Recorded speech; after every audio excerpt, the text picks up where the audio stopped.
तो भाइयों और बहनों, ठीक है ना, इन दो को छोड़ के, क्योंकि ये तो थोड़ा इसलिए और सर भी थोड़ा इसलिए है ना। तो सभी से निवेदन है कि आज का जो हमारा टॉपिक रहेगा वो बड़ा इंटरेस्टिंग है। मुझे वो रोमांस इंटरेस्टिंग से याद है, वो बच्चा बोल रहा चाहता था सर इंटरेस्टिंग पढ़ेंगे कल। तो उससे बोल गया सर कल तो रोमांस करेंगे 2 घंटे में। भाई 2 घंटे इंटरेस्टिंग पढ़ेंगे ऐसे बोल। तो आज का टॉपिक है हमारा, अभय सुन रहा है ना, आज का टॉपिक रहेगा हमारा द्रव्य की द्वैत प्रकृति। द्रव्य, अच्छा सुनो पहले पूरी कहानी ध्यान से।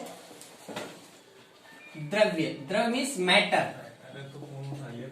देखो क्या है ये चीज, जैसे अच्छा द्रव्य बात बहुत कर रहा है, ये बहुत तगड़ा मजमून है। दोनों तुम दोनों बात कर रही हो आपस में कर रही हो। मैं ऐसे बोलूंगा बेटा फिर अगर तुम बात करोगे तो द्रव्य का मतलब क्या है, पदार्थ, ठीक है ना। एक होता है द्रव, लिक्विड जिसे बोलते हैं हम लोग लिक्विड, वो होता है द्रव, ठीक है ना। हम बात करें द्रव्य की मतलब मैटर। तो एक साइंटिस्ट तो नहीं था, साइंटिस्ट नहीं कहेंगे, उस टाइम ये स्टूडेंट था डी ब्रोगली। क्या नाम था इसका? अच्छा, उसको कॉलेज में लोग स्वैग से दी ब्रॉय बोलते थे। ब्रॉय ऐसे ऐसा, क्योंकि बड़ा टैलेंटेड था। वो फिजिक्स से पीएचडी कर रहा था ना, ठीक है ना। ये सर आइंस्टीन के जमाने की बात है, ठीक है, मतलब अभी 1900 की बात है। तो उन्होंने पीएचडी कर रहे थे, तो पीएचडी में हाइपोथेसिस लिखनी होती है। हाइपोथेसिस का मतलब होता है कि आप कोई ऐसी चीज लिखो जो आगे आने वाले स्टूडेंट्स के काम आए, ठीक है ना, कोई अलग चीज हो, ठीक है। 5 साल की पीएचडी होती है, तो आप लोग उसके जो भी आपने पढ़ा है उसकी समरी दो, ताकि ना आने वाले स्टूडेंट के काम आए। कोई नई चीज हो, एक डिस्कवर का एक प्लेस बन जाए, डिस्कवरिंग के लिए एक फील्ड बन जाए, कोई चीज उस पर कोई आदमी उस पर स्टडी कर सके, कोई नई चीज निकल के आए ना। ऐसे नहीं रटी रटाई चीजें छाप के पटक दे लो सर ये है मेरी पीएचडी में, नहीं इसमें देखो ये है। उसे पीएचडी में लास्ट में एक बुक लिखनी पड़ती है, कुछ स्टेटमेंट लिखने पड़ते हैं ना 5-6 साल पढ़ने के बाद में। वो कुछ इंटरेस्टिंग होना चाहिए, कुछ न्यू होना चाहिए। अगर उनको पसंद आया प्रोफेसर्स को, तो आपको पीएचडी की क्या देंगे, फिर वो उपाधि देंगे, फिर आपके आगे डॉक्टर लग जाए। जैसे डॉक्टर सैयद इकरामुद्दीन ऐसे लगेगा नहीं, हंस नहीं रहा वो, इसलिए हंस रहा है कि सर ने इतनी जल्दी बन रहा है। तो उन्होंने क्या कहा था कि हम जानते हैं, वो भी जानते हैं, पूरी दुनिया जानती है कि nature loves symmetry. Nature loves symmetry, it means क्या है कि प्रकृति में जितनी भी घटनाएं होती है ना नेचर में, वो वाइस वर्सा फॉलो करती है। मतलब जैसे ऐसे जाने पर कोई चीज मिल रही है तो ऐसे आने पर वो चीज मिल जाएगी, ठीक है। इसको हम समझेंगे कैसे, इसको बोलते हैं रिवर्सिबल रिएक्शन, दोनों डायरेक्शन में चल सकती है। अगर हम अच्छा सुन समझिए लोग, जैसे यहाँ पर कोई करंट कैरिंग कंडक्टर वायर है जिसके अंदर से करंट फ्लो हो रहा है, करंट की वैल्यू लगातार बढ़ रही है, इंक्रीज हो रही है, ठीक है। समझ बात को, मैं वाइस वर्सा समझा रहा हूँ। Symmetry love, nature love symmetry, मतलब कैसे प्रकृति सिमेट्री को फॉलो करती है, सममितता को फॉलो करती है। तो जैसे इसमें करंट फ्लो होगा, ठीक है ना, तो इस करंट में अगर मैं चेंजिंग करता हूं या नहीं भी चेंजिंग करता हूं, तो इस तार में करंट फ्लो होने की वजह से इसके चारों ओर क्या बन जाता है, बोलो बोलो ना, मैग्नेटिक। नहीं पता क्या? अरे नहीं पता क्या? पता है ना, जब किसी वायर में करंट फ्लो होता है तो उसके अराउंड इट क्या बन जाता है, ठीक है, मैग्नेटिक फील्ड बन जाता है। क्यों? आई बहने से मैग्नेटिक फील्ड बना है खुद ब खुद, आई फ्लो होने से मैग्नेटिक फील्ड। क्लियर है चीज? yes, बोलो ना। yes, अच्छा, तो ये करा था ऑरस्टेड ने। किसने? ऑरस्टेड ने। क्लियर है ये चीज? yes, ठीक है ना, ऑरस्टेड का एक्सपेरिमेंट था।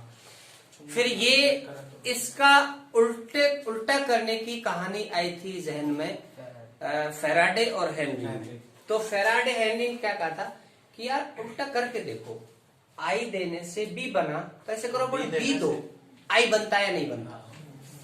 तो उसने मैग्नेटिक फील्ड दिया,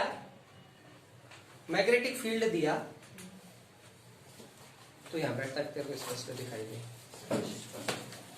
उसने मैग्नेटिक फील्ड दे दिया, ठीक है ना, और वो चाह रहा कि आई बन जाए किसी तरह, क्या बन जाए। तो हुआ कैसे, ये नॉर्थ पोल था, ठीक है ना, इस नॉर्थ पोल को किसी कोयल के पास गति करवा दी इसने, क्योंकि मैग्नेटिक फील्ड देना है इसको, तो मैग्नेटिक फील्ड कौन बनाता है, मैग्नेट, चुंबक, ठीक है ना। अब ये चुंबक को v वेलोसिटी से इसके पास लाया, मतलब मैग्नेटिक फील्ड बना, तो मैग्नेटिक फील्ड की वजह से, क्योंकि यहाँ पर आई की वजह से b बना, तो इसने b दे दिया, मैग्नेटिक फील्ड दे दिया, इसको इसके पास लाया, तो देखा इसने यार आई बन गई, इसके अंदर से करंट फ्लो होना शुरू हो गया था, याद है ना। फ्लक्स में चेंज हो रहा है, इंड्यूस ईएमएफ बन रहा है, इंड्यूस करंट फ्लो हो रहा है, मजा आ गया यार। वाइस वर्षा को फिजिक्स फॉलो कर रही है, रिवर्सिबल प्रोसीजर को फिजिक्स फॉलो कर रही है, ठीक है ना, उसने स्टडी करी, ये बढ़िया। तो उसने फिर कहा कि यार अब तक हम लोग लाइट को वेव मान रहे थे, लाइट को क्या मान रहे थे, सन 18th सेंचुरी के अंदर हम लाइट को क्या मान रहे थे, वेव। क्योंकि वेव मानने की वजह से, तरंग सिद्धांत या तरंगीय व्यवहार मानने की वजह से हम कौन कौन से फिनोमेना को एक्सप्लेन कर रहे थे, पोलराइजेशन, इंटरफेरेंस और डिफ्रैक्शंस। इसका मतलब विवर्तन, व्यतिकरण और ध्रुवण। ये 3 मेन घटनाएं ऐसी थी जिनको हम अच्छी तरह किससे एक्सप्लेन कर रहे थे, वेव नेचर से। कौन से तरंग सिद्धांत, समझ रहे हो क्या, तरंग सिद्धांत से ही इन प्रभाव की व्याख्या हो रही थी, ठीक है ना। फिर बाद में सर आइंस्टीन, प्लांक वगैरह आओ के क्या कहा था कि भैया photo electric effect, Zeeman effect, Compton effect, black body radiations, ये वाले प्रभाव की व्याख्या करके दिखाओ तरंग से, तो नहीं हो रही थी। किससे हो रही थी वो, कणीय व्यवहार से। किससे, फिर वापस क्या कहा उन्होंने कि प्रकाश है कणीय नेचर का है, प्रकाश पार्टिकल नेचर का है, प्रकाश या विकिरण कैसे नेचर के, कणीय, और उन कणों को फोटोन कहा उसने, ठीक है। फिर उनसे क्या हुआ, फोटो इलेक्ट्रिक इफेक्ट की व्याख्या, जीमान, ब्लैक बॉडी रेडिएशन और कॉम्पटन, ये 4 इफेक्ट की व्याख्या। अब दिक्कत ये थी कि भैया अगर तुमने इसको रेडिएशन को क्या मान लिया, कणीय मान लिया, तो उनकी व्याख्या करो, तो उनकी व्याख्या किन किन की, व्यतिकरण, विवर्तन, ध्रुवण, उनकी व्याख्या। तो फिर क्या कहा कि भैया ये एक साथ एक टाइम पर दोनों व्यवहार शो करता है, दोनों व्यवहार रखता है। मतलब प्रकाश चल रहा है तो तरंगीय भी है और कणीय भी है, क्लियर है। मतलब तरंगीय प्रकाश नेचर रख रहा है, अभी तरंग थी, अभी ये कण की जैसे बिहेव कर रहा है, तो इसका मूड खराब हो गया, हाई इसका दी ब्रॉगली, ठीक है तुम तरंग को कण मान रहे हो ना, तो फिर every particle have associate A wave nature. इसने क्या कह दिया कि प्रत्येक पार्टिकल है ना कण, उसके साथ वेव होती है, या वो वेव नेचर भी शो करता है। तुम ये चौक है, 10 मार कर फेंको इसको, अभी तो कण जैसे नजर आ रहा है, उनका नहीं, इसकी भी वेव नेचर है, इसका क्या है, पागल हो गया क्या, कण, ये तो पेन है खूब दिख रहा है, तो कण ही चल रहा है, ये वेव थोड़ी दिखेगा, अपन स्पीड से फेंको वेव थोड़ी नजर आएगी। आदमी कणों से मिलके बना, नहीं इसको, ये अगर ये गति करेगा तो वेव नेचर शो करेगा, कैसे करेगा वेव नेचर शो भाई, उसका नहीं करेगा। और इतना लिख के, और सर आइंस्टीन के पास, अब वो जिस यूनिवर्सिटी में पढ़ते थे उनको कहा कि भाई मैं तो ये लिखूं कि कणीय, प्रत्येक कण कोई सा भी कण हो पदार्थ का, ठीक है ना, पदार्थ का कोई भी कण क्या करता है, वेव नेचर शो। सोचने की बात है ना, ये रेज है, ये वेव है, अब कण वेव की तरह कैसे चलेगा, कैसे वेव नेचर शो करेगा। तो उसने लिख के और दे दी, प्रेजेंटेशन दे दिया कि भाई मैं तो ये है। तो वहां के साइंटिस्ट जो भी थे उस टाइम के प्रोफेसर वगैरह, उन्होंने कहा यार पता नहीं क्या लिख रहा है, और इसे पूछा एक्सपेरिमेंट नहीं है, नहीं एक्सपेरिमेंट मेरे पास, बस है लेकिन अजीब आदमी है यार, एविडेंस भी नहीं दे रहा। तो उनका कोई इक्वेशन कोई फॉर्मूला नहीं है। एक जरूर दे सकता हूं, तुम्हारे समीकरण आपस में यूज करके, वो दिया इसने, बाद में खुद उन्हीं के समीकरण यूज करके P = H/λ, इसको भी समझाएंगे कहां से निकाला इसने, सर आइंस्टीन की इक्वेशन यूज कर करके बनाया है।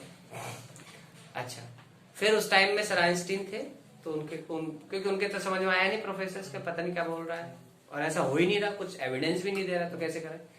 तो सर आइंस्टीन को भाई ये ऐसे ऐसे बोल रहा है, उन्होंने इसको डिग्री तो दे दो, बात में दम है, बात में क्या है दम है, क्योंकि वैसा वर्षा नेचर क्या करता है, सिमेट्री फॉलो करता है, हो सकता है ये भी हो सकता है। तो उस टाइम उनको क्या दे दिया, डिग्री दे दी, तो वो डॉक्टर हो गए। फिर उसके बाद में इस चीज को प्रूव करने के लिए कि द्रव्य है, कोई कण है, वो तरंगीय व्यवहार भी प्रदर्शित करता है जरूर, तो इसके लिए प्रूव देने के लिए डेविसन और जर्मन ने एक्सपेरिमेंट किया है इलेक्ट्रॉन के ऊपर। किसके ऊपर, इलेक्ट्रॉन क्या है, पार्टिकल ही था, इलेक्ट्रॉन कण ही तो है। तो कण को क्या किया, कण के ऊपर एक्सपेरिमेंट करके उसको सिद्ध कर दिया कि कण के पास क्या है, तरंग नेचर है, तरंगीय व्यवहार। उसकी तरंग दैर्ध्य निकाली, तरंग दैर्ध्य तो तरंग की होती है, तरंग दैर्ध्य जानते हो नहीं, वेवलेंथ, ये तरंग इलेक्ट्रॉन की क्या निकाल दी, गतिशील इलेक्ट्रॉन की तरंग दैर्ध्य निकाल ली। और वो तरंग दैर्ध्य पता है किसके बराबर थी, गामा रेज की तरंग दैर्ध्य के बराबर। Gamma rays, sorry X rays, X तो रेज है ना, ये तो रेज नाम ही लिख रहा रेज। इसकी तरंग दैर्ध्य होती थी 1.65 एंगस्ट्रॉम, और इस इलेक्ट्रॉन की भी क्या निकाली, तरंग दैर्ध्य निकली, तो वो भी कितनी निकल के आई, 1.67, लगभग बराबर ही थे, थोड़ा सा फर्क है। हाँ यार, वास्तव में क्या है, कौन है, अरे यार तो क्या हुआ बताओ। डी ब्रोगली ने कहा था कि प्रत्येक गतिशील कण होगा, जब भी होगी पूरी कहानी, प्रत्येक गतिशील कण के साथ तरंग जुड़ी रहती है और तरंगे व्यवहार भी वो प्रदर्शित करता है, ठीक है। अच्छा, ये स्टेटमेंट है इसका, और इतना से हमको लिखना है।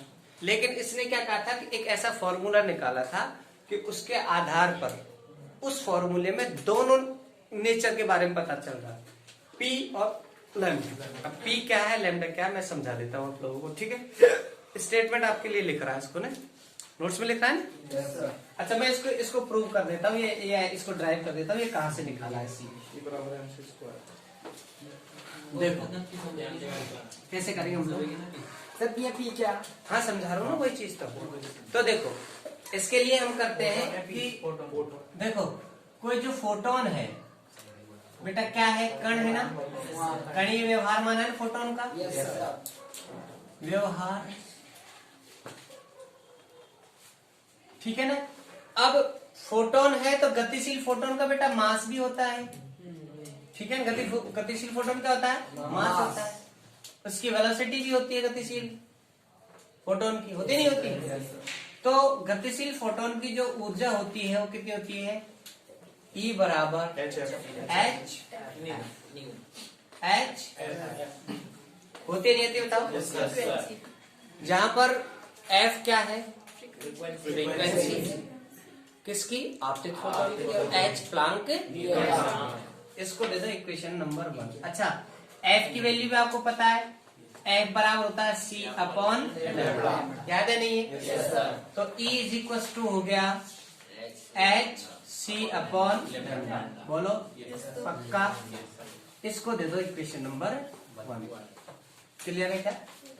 अच्छा, अब पहले से ये तो प्रूव हो चुका है ना कि कणीय नेचर है और तरंगीय नेचर है, तो साथ साथ में कणीय नेचर भी है प्रकाश का, हो चुका ना पहले, बोलो। तो उससे ये इक्वेशन उठाई कि किसी आपतित फोटोन जो पहले तरंगी भी था, अब आप उसको कण भी मान रहे हो, तो उसकी एनर्जी होती है E बराबर HC/λ। H प्लांक कांस्टेंट है, C फोटोन का वेग है, फोटोन की वेलोसिटी है। फोटोन की वेलोसिटी लाइट की स्पीड के इक्वल होती है, c के इक्वल होती है, और लैम्डा उसकी तरंग दैर्ध्य। क्लियर है आता? अच्छा, दूसरा इक्वेशन उसने कहां से उठाया था कि कोई पार्टिकल चल रहा होता है, उसका मास है m, ठीक है ना, और उसका मास अगर डिसअपियर हो जाए, डिसअपियर का मतलब क्या होता है, मास गायब हो जाए, तो जितना मास गायब हुआ है उतनी एनर्जी रेडिएट हो जाती है, एनर्जी बाहर निकल। समझ में आ रही है क्या?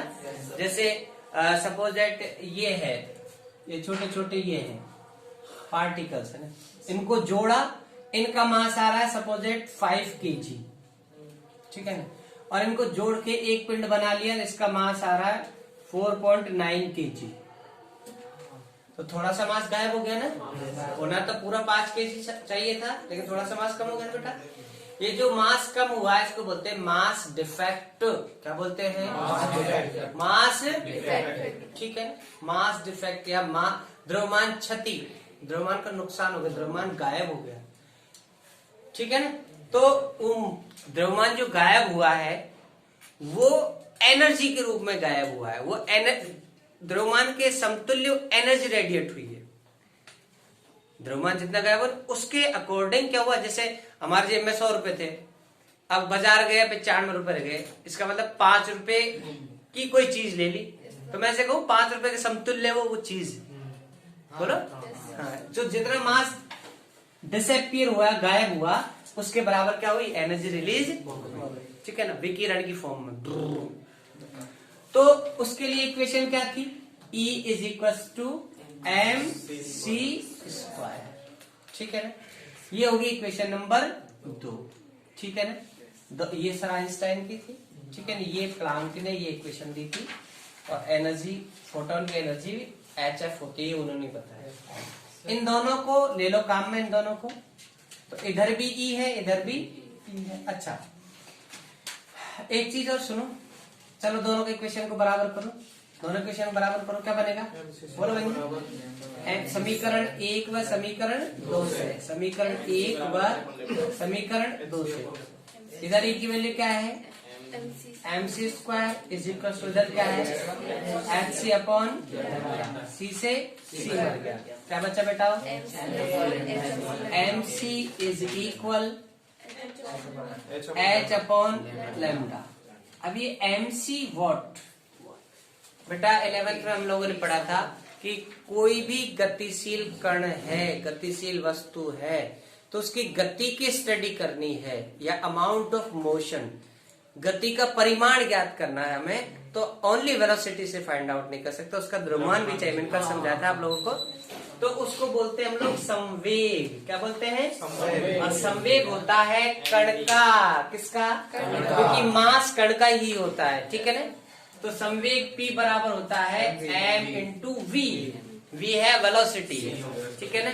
अब हमने यहाँ पर जो फोटोन है उसकी वेलोसिटी क्या मानी है, c, तो मैं mv लिखूं चाहे mc लिखूं, वेलोसिटी तो लेनी है, तो P बराबर होता है mc, तो यहाँ पे क्या लिखूंगा, P बराबर हो गया h अपॉन लैम्डा। अब सुनो, यहाँ पर दोनों नेचर इसी के साथ जुड़े हुए हैं कि जो P है वो होता है कण का। P किसका होता है, क्योंकि तरंग का तो P हो नहीं सकता है, तरंग के पास द्रव्यमान नहीं है, तरंग के पास है द्रव्यमान नहीं है, तो P तो किसका होता है, कण का। और लैम्डा किसकी होती है, तरंग की, क्योंकि कण के पास क्या नहीं होता, लैम्डा, तरंग के। तो इस सूत्र से दोनों व्यवहार एक साथ आ रहे हैं। इसका मतलब कण के साथ तरंग भी जुड़ी हुई रहती है। जब कण गतिशील होता है तो उसकी कुछ न कुछ तरंग दैर्ध्य भी होती है, और तरंग दैर्ध्य होती है मीन्स वो तरंग नेचर भी शो करता है। इस चीज को आपको बार बार जहन में डालना पड़ेगा, इससे दोनों चीज प्रूव होती है। कणीय नेचर भी है, कणीय के साथ साथ क्या है, उसकी तरंग दैर्ध्य मीन्स वो तरंगीय व्यवहार में प्रदर्शित है। क्लियर है क्या, सबके समझ में आ बात। अच्छा, अब इसके बाद अगर हम इसको आगे बढ़ाएं तो इन द्रव्य तरंगों को, इन द्रव्य तरंगों को, जो कण है उसको क्या माना, तरंगी व्यवहार। तो तो उस तरंग को क्या बोलते हैं? द्रव्य तरंग है। क्या बोलते हैं तरंगों को? द्रव्य तरंग बोलते हैं। कैसे तरंग है? और इसने खुद ने आपका नाम दिया, इन तरंगों को डी ब्रोगली तरंग कहते हैं।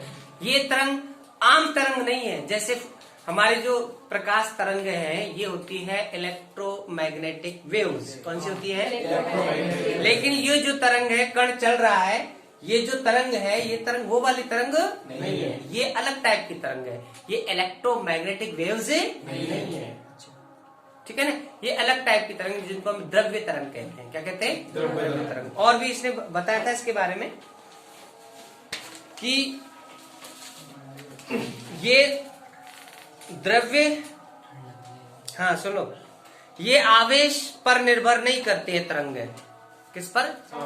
के पास आवेश नहीं होता है। द्रव्य तरंगे द्रव कण पर उपस्थित आवेश पर निर्भर नहीं करते। जो कण में जो आवेश है ना उस पर निर्भर नहीं करते। तीसरी बात ये भी कहा है कि इलेक्ट्रॉन सूक्ष्मदर्शी डी ब्रोगली तरंग सिद्धांत पर कार्य करता है। इलेक्ट्रॉन सूक्ष्मदर्शी होता है ना, क्योंकि इलेक्ट्रॉन ही तो देखा जा रहा है। इलेक्ट्रॉन सूक्ष्मदर्शी तो किस सिद्धांत पर कार्य करता है? डी ब्रोगली सिद्धांत पर कार्य करता है। ठीक है क्या? अच्छा, इन डी ब्रोगली तरंग की उसने तरंग दैर्ध्य निकाली थी, तो कैसे निकालेगा? लैम्डा इधर पहुंचा दे, इधर पहुंचा दो। तो डी ब्रोगली या द्रव्य तरंग की तरंग दैर्ध्य लैम्डा बराबर क्या होती है? H/P। ठीक है क्या? ये क्या होगी? द्रव्य तरंग या डी ब्रोगली तरंग की क्या तरंग दैर्ध्य। और क्या है इसमें और है कि आप फोटोन की क्या बढ़ाओगे, वेलोसिटी बढ़ाओगे तो तरंग दैर्ध्य कम हो जाएगी। अच्छा, इससे डी ब्रोगली से ये भी पूछा था कि भाई कुछ सिद्ध करके बता कि गतिशील कण है ना वो तरंग नीचा शो करता है। मगर ठीक है, बॉल लाओ। ये तो ये चीज नोट्स में लिखी है ना, ये सब चीज मिटा देता हूँ।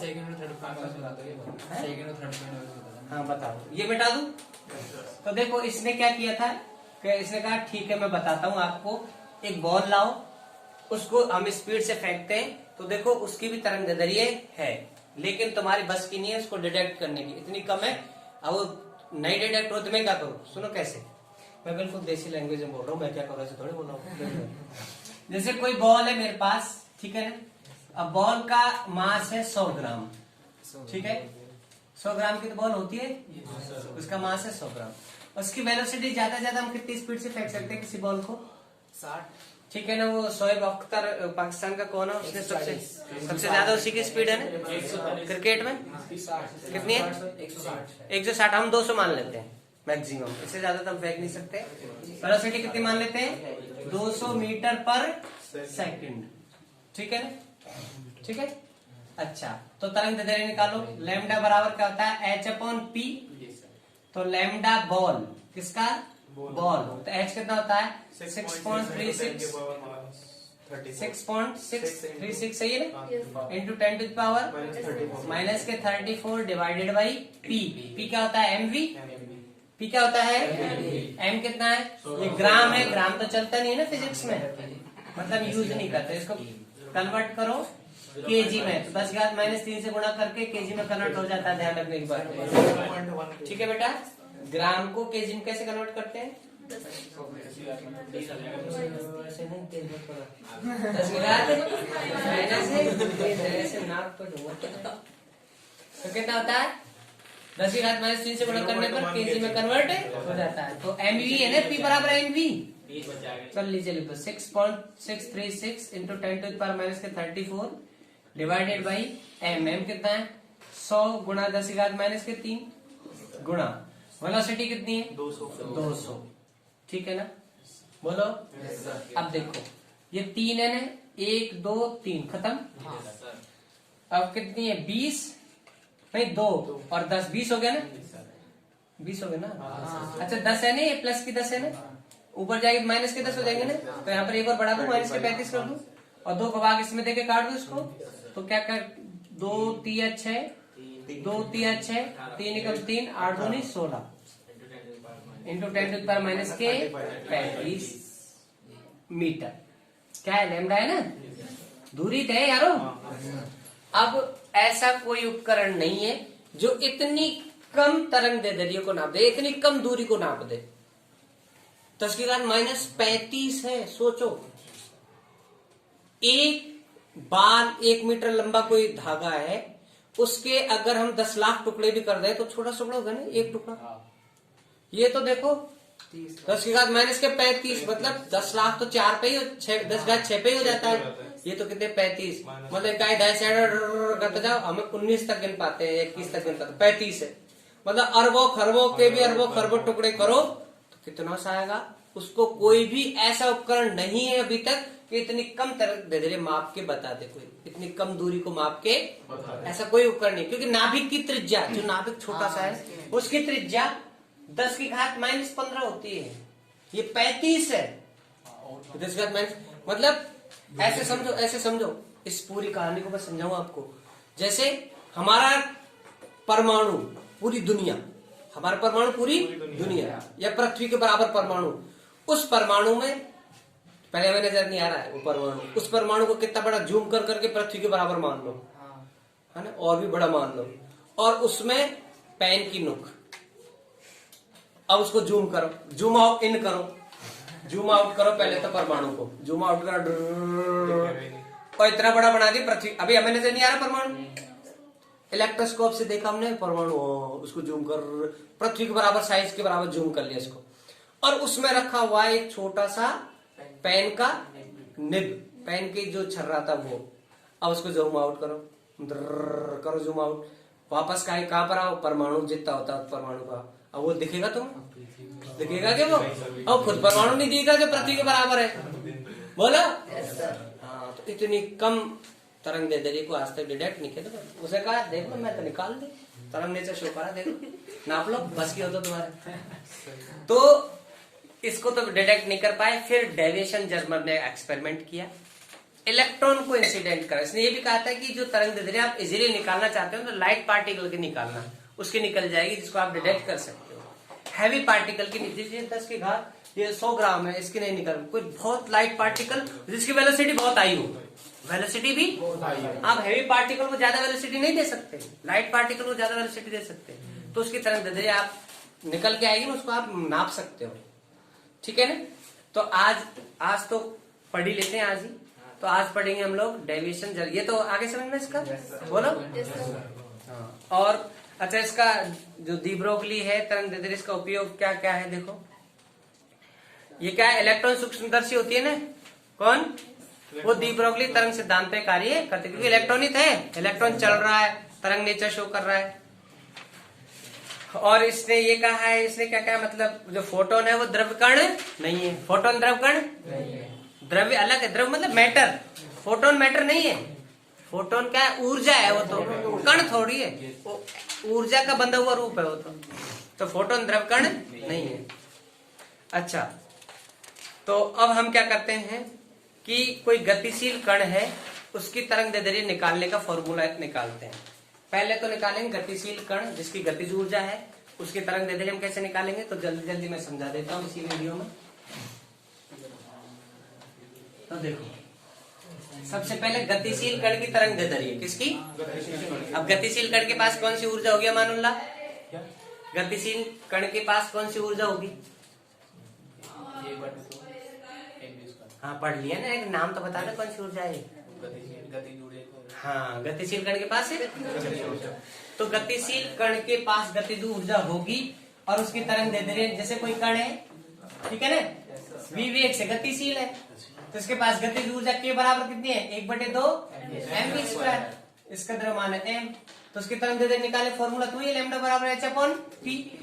अब p को काइनेटिक फॉर्म में रख लो किसी तरह, तो देखो कैसे बना रहा हूं मैं p, बड़े मजेदार है। देखो चूक की के बराबर होता है 1/2 mv², मुझे p बनाना है इसको किसी तरह p, तो देखो ऊपर नीचे अगर मैं m से गुणा कर दूं तो m² v², ये p² लिख सकता हूँ इसको मैं, याद है ना, ओ m² v² को p² लिख सकते हैं, क्योंकि p इक्वल से क्या होता है mv, अब m² v² कर दो तो v² कर देंगे, तो अड़े एक m की कमी है ना, तो ऊपर नीचे m से इंटू कर देंगे, तो अड़े m से गुणा कर दिया, नीचे m से गुणा कर दिया, फर्क तो पड़े लो, कट जाएगा, तो k इक्वल टू क्या आएगा 1/2, m को m से इंटू करेंगे तो क्या बढ़ेगा एम स्क्वायर अटे वी स्क्वायर बटे में एम अटे क्रॉस मल्टीपल कर दो क्या बनेगा 2km is equal to M square V square M square V square में क्या बोलेगा पी स्क्वायर मेहनत करनी पड़ेगी ना बहुत ज्यादा। तेरे को 400 रुपए की चॉकलेट मैं चाहता हूँ तेरे को दूं मैं चॉकलेट, इसलिए मेहनत करके यार इसी चैप्टर का संडे को टेस्ट है, क्योंकि तीनों कोचिंगों में इस चैप्टर का है, तीनों कोचिंग में इस चैप्टर का तो नोट्स मतलब क्वेश्चन बनाना पड़ेगा मुझे पेपर। तो आप मेहनत करके आओ, जिस बच्चे के हाईएस्ट नंबर आएंगे उसको 400 रुपए की चॉकलेट नहीं, मैं मेरे हिसाब से चलो ठीक है, सबको बिरयानी, सबको क्यों, चलो तो फिर आने तो दो पहले। नहीं, मैं इसको तो 400 की दूंगा, अब आप लोग ले लो मत लेना कोई बात नहीं। तो इधर क्या होगा P square is equal to 2km, तो पी इज इक्वल टू क्या बनेगा बोलो, रूट इधर लग जाएगा रूट ऑफ 2k, अब पी की वैल्यू रख दो यहाँ पर, तो lambda is equal to h upon lambda तो ज्यादा ही लैम्डा का दे रूट ऑफ 2k, क्लियर है ना। तो कोई भी गतिशील कण का गति ऊर्जा रख दो, उसका द्रव्यमान रख दो, h की वैल्यू रख दो, उसकी तरंग दैर्घ्य निकल के आ जाएगी, ठीक है ना। कोई भी द्रव्य कण, क्लियर है क्या। अच्छा ये नोट्स में है, ठीक है, समझ में आई बात।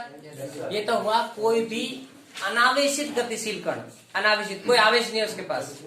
अगर कोई आवेशित कण जैसे इलेक्ट्रॉन प्रोटॉन अल्फा पार्टिकल इस टाइप का कोई पार्टिकल गतिशील, तो उसकी कैसे निकालेंगे, तो उसकी देखो कैसे निकालेंगे, बता दू बोलो। एक मिनट सर, ये उतार लो, ये वाला नहीं साइड वाला ये नहीं बना रखा हुआ, पी की वैल्यू रूट ऑफ 2km होती है, छाप लो, इसी में साइड में बना लेना ये वाली चीज, अंश में हर में एम से गुणा कर दिया, अंश में हर में सर, इसमें ई की जगह वो एम की जगह ई लेगा, एम की जगह के की जगह के की जगह ई। हाँ तो गतिज ऊर्जा को अपन ने कैसे लिखा है, अपन ने कैसे लिखा है, जैसे ई लिख रखा है ना नोट्स में, ये ना ई क्या है गतिज ऊर्जा को अपन ने कैसे लिखा है, हाँ लिख लो ना, यहाँ पर ई क्या है गतिज ऊर्जा है, ये लिख रहा पर ये गतिज ऊर्जा। हाँ ठीक है, ये चीज समझ में आई। आगे देखो भाई, अब हम कोई धमकी दे रहा है, ये धमकी दे रहा है, क्या मजाक कर रहा है ये बेचारा, धमकी दे रहा है, नहीं यार मजाक, अरे क्या हो गया? कमजोर है तो इसका मतलब डर आता है, अरे नहीं कर, ये खुद डरता है बेचारा, नहीं ऐसे मत। अरे घर पे बोलूंगा ना, ये बोला कलर पे जा रहा, कलर पे जा रहा। नहीं बोला ही नहीं, अभी तो बोल दिया नहीं। नहीं वो मना कर रहा है, ये तो राउंड 2 एली देखता है, तुम्हें पता है गुड्डू, अगर अपन पुलिस स्टेशन में चोरी करके लाएंगे तो क्या होगा, तो क्या होगा, तेरे कलर की जेल हो जाएगी, मेरे कलर की काले पानी की जेल। तो एच बराबर थे, वैसे काला कलर वाला कोई कलर नहीं होता, ऐसा काला कलर होगा, है कपड़ों में सब काला कलर पहनना चाहता है, कपड़ों में अलग अलग पहनना चाह रहे हो, तो खुद को तुम हैंडसम चाहते हो, गलत आता है, बाल भी सफेद रखो फिर। तो अब देखो कोई गतिशील आवेशित कण, तो देखो गतिशील आवेशित कण की ऊर्जा कैसे निकालते हैं हम लोग, देखो इधर काइनेटिक एनर्जी उसकी कैसे निकालेंगे। जैसे यहाँ पर मैंने लगा दिया कोई इलेक्ट्रिक फील्ड, यहाँ पर पॉजिटिव पोटेंशियल है, यहाँ पर नेगेटिव पोटेंशियल है, तो like that you can say कि इलेक्ट्रिक फील्ड की डायरेक्शन बूम ऐसे होगा, ठीक है। इट मींस ये पॉजिटिव प्लेट है, ये नेगेटिव प्लेट, ठीक है, बोलो।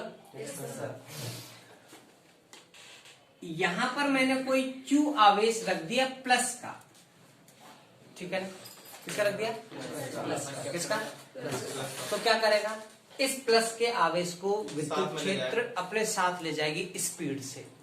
तो सोचो जब ये स्पीड से लेके जाएगी तो इसके पास कौन सी एनर्जी आ जाएगी, इस चार्ज के पास, वो कितनी होगी, तो इसकी काइनेटिक एनर्जी होगी Q × V के बराबर, कि कौन एक्सेलरेट कर रहा है इसको, पोटेंशियल, और एक्सेलरेट कर रहा है मीन्स पोटेंशियल वर्क कर रहा है, ये इलेक्ट्रिक फील्ड वर्क कर रहा है। और work done by electric field होता है क्यूवी। कितना होता है? वर्क डन बाय कितना होता है? और आदमी काम करता है तो वर्क कितना होता है? Force into displacement. और इलेक्ट्रिक फील्ड वर्क करती है तो कितना होता है? Q into V. तो इलेक्ट्रिक फील्ड ने जो वर्क किया है वही तो काइनेटिक एनर्जी के रूप में हुआ है इसके अंदर। तो के बराबर क्या हो गया? क्यूवी। क्या हो गया? अरे में तो वी क्या है? विभव। यहाँ पर वेग मत मान ले इसको, ये विभवांतर है, ये विभवांतर कह दो चाहे। और क्यू क्या है? आवेश। अब आवेश आप कोई सा भी लो, के की वैल्यू यहाँ पर रखो तो क्या बनेगा? लैम्डा किसके लिए? आवेशित गतिशील कण। आवेशित तो क्या बनेगा? h बटे रूट ऑफ 2 के की जगह क्यू वी और m। यहाँ पर h तो क्या है यारो? h तो है प्लांक कांस्टेंट। 2 तो आप जानते हैं शायद, पहले दूसरी तो पढ़ के आए होंगे। और q है वो पार्टिकल जो चल रहा है, ठीक है, जो इसकी वेलोसिटी है। v है विभव, जिससे एक्सेलरेट किया, उसको त्वरित किया, जिसको वेलोसिटी प्रदान की हमने। और m उसका मास, जिसको क्यों उसका आवेश है। हाँ, तो इसके लिए हम इलेक्ट्रॉन पाते हैं। किस पाते हैं? तो इलेक्ट्रॉन जब गतिशील होगा तो उसके साथ तरंग नजरी होगी ना, तरंग हर कण के साथ ही होगी ना सर? हाँ, हर कण के साथ। तो हमें इलेक्ट्रॉन के लिए निकाल रहे हैं, किसके लिए? तो लिखो ऊपर हेडिंग, इलेक्ट्रॉन की गतिशील इलेक्ट्रॉन की तरंग दैर्ध्य। भाई देखो अनीस का दिल मत दुखाया करो बेटा, दैट इज वेरी, वैसे है ना, ऐसा कुछ है नहीं है कि बच्चा में बेटा नाराज थोड़ी होता है तुम, दिल पे नहीं लेना चाहिए, आदमी को डायरेक्ट वहीं लेना चाहिए। दिमाग पे ए जानवर, दिमाग पे, दिमाग पे, क्योंकि दिमाग पे जोर दोगे जब तो चलेगा। लेकिन ये मोइन तो दिमाग पे नहीं ले सकता ना, छोटा सा दिमाग पे।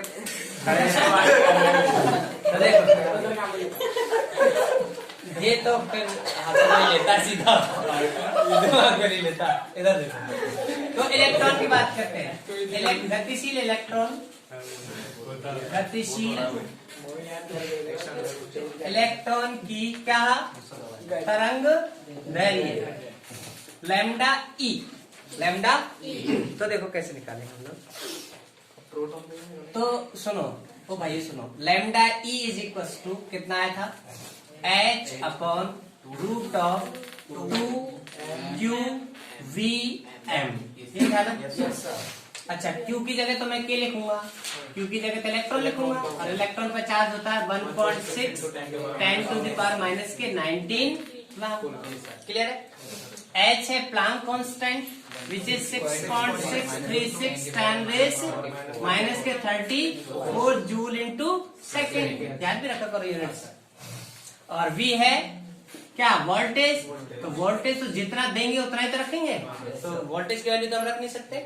m है mass of electron, mass of which is 9.1 10 race minus 31 kg। ये सारी वैल्यू अगर मैं इसके अंदर रख दूं तो lambda of E which is lambda h है 6.636 10 टू द पावर माइनस के 34 divided by root of 2 into 1.6 into 10 to the power minus के 19 into v into m 9.1 10 to the power minus के 31 kg है ना, वो लिखेंगे नहीं यूनिट। तो लैम्डा इज इक्वल टू, अब बेटा इसको सॉल्व करने की हिम्मत मेरी तो है नहीं है, तो मैं तो डायरेक्ट देख के बता रहा हूँ। इसकी वैल्यू सब कुछ कर करा के आएगी 12.27 12.27 डिवाइडेड बाई रूट वी। अब जो भी वोल्टेज से आपने एक्सेलरेट किया है 50 30 40 वो वोल्टेज रख दो, और 12 जो वैल्यू आएगी वो एंगस्ट्रम में आएगी। किसमें आएगी? तो ये इलेक्ट्रॉन की क्या निकालने का फॉर्मूला है? तरंग दैर्ध्य। और ये याद भी रखना, डेविएशन जर्मर में भी ये काम में आएगा। तो लैम्डा इज इक्वल टू क्या आएगा? 12.27 into root of V. V voltage, V हाँ, कुछ और मत कर देना, ठीक है। ये तो हुआ किसका? एक एंगस्ट्रम में 10 के घात -10 होता है, ठीक है। मुझे पानी, आई नीड वाटर। अब लिखेंगे अल्फा अल्फा, पहले प्रोटॉन को लिख ले, प्रोटॉन की है ना, ये तो इलेक्ट्रॉन की हो गई। अब किसके निकालते हैं, प्रोटॉन की।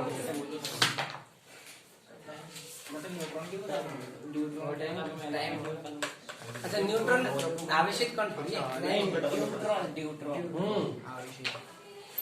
उसका समझता deuteron charge particle. Sir deuteron hydrogen का समझता नहीं क्या? हाँ 2-3 समस्थानिक होते हैं। ड्यूटेरियम नहीं, पहले तो होता है ड्यूट्रॉन प्रोट 1H1 1H2 1H3, ठीक है ना। टाइटेरियम तो होता है प्रोटियम, ड्यूटेरियम और ट्राइट्रियम, ठीक है। अब निकालते हैं गतिशील किसकी, प्रोटॉन की तरंग दैर्ध्य। तो यहाँ पे क्या लिखेंगे P, यहाँ पे क्या लिखेंगे P, यहाँ पे क्या लिखेंगे Q की जगह P। अब P का आवेश तो वही होता है, V velocity. Mass of proton लिखेंगे, वो कितना होता है 1.67 गुणा 10 की घात माइनस के 27 kg। जिसमें ये कैसे कैसे 2 की जगह 2, E की जगह ये, V की जगह V, और यहाँ पे क्या आएगा 1.67 गुणा 10 की घात माइनस के 27, ठीक है ना। तो इतनी कैलकुलेशन अपन से तो होगी नहीं, तो डायरेक्ट आंसर बता रहे हैं हम लोग, कितना होगा प्रोटॉन के लिए 0.2863, 0.2863। ये प्रोटॉन के लिए याद रखनी है, प्रोटॉन की तरंग दैर्ध्य, ठीक है क्या। अब किसकी रह गई, ड्यूट्रॉन। तो ड्यूट्रॉन की देखें, तो ड्यूटेरॉन के लिए क्या क्या चेंज करेंगे, यहाँ पे ड्यूटेरॉन लिखेंगे 1H2, ठीक है। तो ड्यूट्रॉन का मास कोई जानता है, देखो ये नीचे वाला होता है मास, वो सॉरी चार्ज नीचे वाला होता है, मास ऊपर वाला होता है। तो चार्ज तो वही होगा प्रोटॉन के बराबर, लेकिन मास है ना इसका डबल हो जाएगा, 2 प्रोटॉन के बराबर। ड्यूटेरॉन के लिए आप D लिख दो, D, ठीक है, क्या लिख दो D, क्योंकि इसके अंदर एक प्रोटॉन एक न्यूट्रॉन होता है ना, और प्रोटॉन न्यूट्रॉन का मास लगभग एक जैसा होता है। तो 2 प्रोटॉन मान लो, क्या मान लो, तो यहाँ पर इस सारी कहानी में 2 से और इंटू कर दो, किससे 2 से। तो इसमें 2 से इंटू और करने के आंसर क्या आएगा बताओ, 0. इसका आधा हो जाएगा यार, आधा नहीं 1/√, टाइम कम हो जाएगा, कितना हो जाएगा, हाँ इसमें 6 पॉइंट आया था, इस बार 6 पॉइंट 0 पॉइंट आएगा तो 6 पॉइंट आएगा 6 पॉइंट प्रोटॉन के लिए। प्रोटॉन का कितना है, तो ऊपर वाले में लिख रहा है 6 पॉइंट सही तो है। 0.2863 नहीं आएगा ना सर, 6.2863 आएगा 6 पॉइंट आएगा किसमें, प्रोटॉन। तो भैया उसको 6 कर लेना, अब तो मैं मिटा चुका, इसमें भी गलत लिख रहा है उसको प्रोटॉन के लिए 6 सही कर लेना, उसको 6 पॉइंट है, वो 6.2863 है ना, सही कर लेना उसको। प्रोटॉन के लिए कितना है, लैम्डा P कितना है 6 पॉइंट, बोलो 2863 डिवाइडेड बाय √2, ये होता है भाई प्रोटॉन के लिए, सही कर लेना। और इसके लिए कितना होता है बता, ड्यूटेरियम के लिए 0.2002, ये किसके लिए होता है, अब कौन रहा है, अल्फा कौन हो रहा है, ये और देखो फटाफट अल्फा के लिए क्या क्या चीज चेंज करेंगे, देखो अल्फा के लिए यहाँ पर अल्फा लिखेंगे, और अल्फा को बोलते हैं ये, ठीक है ना। तो लैम्डा अल्फा, अब देखो अल्फा क्या होता है, सुन लो यहाँ से ध्यान से, अल्फा सुन लो क्या होता है, अरे क्या देख लो पहले अल्फा होता है क्या है, 2He4 क्या है, हीलियम है ना। इसके स्ट्रक्चर अगर मैं एटॉमिक स्ट्रक्चर बनाना चाहूँ तो न्यूक्लियस, न्यूक्लियस के अंदर 4 मतलब 2 प्रोटॉन 2 न्यूट्रॉन, और बाहर कक्षा में 2 इलेक्ट्रॉन, ठीक है ना, ये हीलियम है। अगर मैं हीलियम का कक्षा खत्म ही कर दूं, मतलब इलेक्ट्रॉन रिमूव कर दूं, तो न्यूक्लियस बचेगा। तो हीलियम का नाभिक अल्फा कण कहलाता है, अल्फा कण, हीलियम का नाभिक। अब इस पर अगर मैं आवेश की बात करूं तो इसका आवेश क्या होगा, 2 प्रोटॉन के बराबर। तो इसका आवेश होता है 2 प्रोटॉन के बराबर, प्रोटॉन का खुद ही के बराबर होता है, तो 2E के बराबर इसमें क्या होता है, आवेश होता है। और इसके द्रव्यमान की बात करूं 4, तो 2 प्रोटॉन 2 न्यूट्रॉन, प्रोटॉन न्यूट्रॉन का लगभग बराबर, तो 4 प्रोटॉन मान लो। तुम दोनों बात कर रहे हो, तुम दोनों ये हुआ, तो 4 प्रोटॉन के बराबर। एनपी मतलब प्रोटॉन, 4 प्रोटॉन के बराबर द्रव्यमान। 4 है ना इसमें, 2 प्रोटॉन 2 न्यूट्रॉन है, प्रोटॉन न्यूट्रॉन का लगभग बराबर होता है, तो प्रोटॉन ही मान लो, 4 प्रोटॉन के बराबर। तो यहाँ पे क्या चीज चेंज होगी, क्यू के लिए 2 से इंटू करूंगा और द्रव्यमान के लिए 4 से इंटू करूंगा अल्फा के लिए। तो यहाँ पे क्या लिखूंगा, अल्फा तो यहाँ पे 1.6 को 2 से इंटू करो एक तो, ठीक है ना, इसको 4 एक तो 2 से इंटू और इसको 4 से इंटू, तो फिर क्या वैल्यू आएगी बताओ 0.101 अल्फा के लिए। वो 2 आना अल्फा पड़ेगा ना। अल्फा अल्फा कितना रहा बताओ। सर इससे तो पहले से 2 से मल्टीप्लाई हो रहा है ना यहाँ पे। हाँ तो मैंने हटा के दोबारा लिख दिया। 18 तो सही उसको। कौन सा आगे 2? वाले 2 ये 2 तो फॉर्मूला वाला है ना, 2 1.6 को 2 से इंटू करना था, ये कर दिया, और 4 प्रोटॉन को 4 से गुणा कर दिया, कर दिया। कितना रहा बताओ 0.10 ये अल्फा के लिए आ जाएगा, 4 का आधा होगा, ठीक है। सर एक और बता दो। अब एक और रहा है तापीय न्यूट्रॉन। तापीय न्यूट्रॉन, ठीक है ना, या उसको गैस मान लो है ना। तो देखो गतिशील गैस कण या गैस का मान लो है ना। सर गैस के लिए तो अलग दे रखा है। गैस के लिए अलग है, न्यूट्रॉन का अलग है। हाँ तो तापीय न्यूट्रॉन है ना, इसके नीचे गैस का अलग दे रहा है। तापीय न्यूट्रॉन की थर्मल एनर्जी ये होती है ये। नीचे गैस का। तो गैस का लिख लो, इसका छोड़ दो, गैस का और देख लो फटाफट। तो ये मैं मिटा रहा हूँ क्योंकि बहुत हो गया इसमें। गैस भाई गैस के कण लगातार गति नहीं करते रहते क्या, किसी कंटेनर में गैस भरी रहती है तो उसके अणु क्या, उसके अणु परमाणु जो भी आप मान रहे हो वो क्या शांत रहते हैं क्या, लगातार रैंडम मोशन करते रहते हैं ना, काइनेटिक एनर्जी होती है। तो आपको पता है गैस मॉलिक्यूल्स की काइनेटिक एनर्जी कितनी होती है, होती है 3/2 kT, ये होती है, ध्यान रखनी। ये क्या है? के यहाँ पे स्मॉल के लिख लो, ये तो काइनेटिक एनर्जी के लिए लिखा है हमने।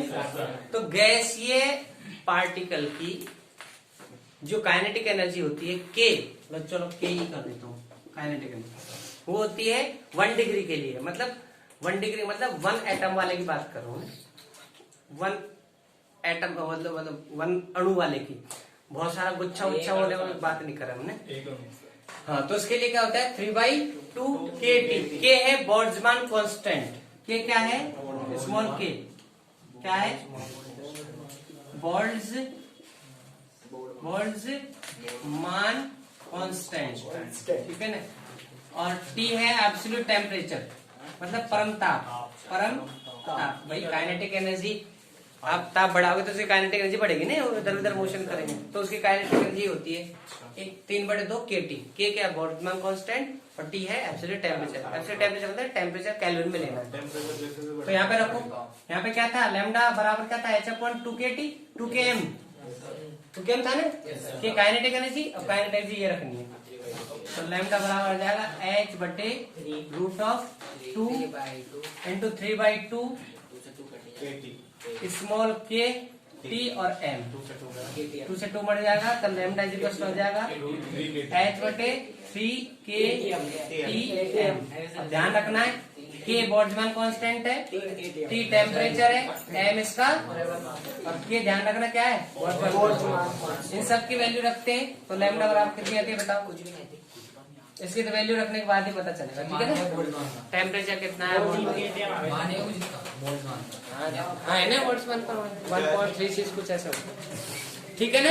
ये हमारा हुआ डी ब्रोगली से रिलेटेड सारी चीज।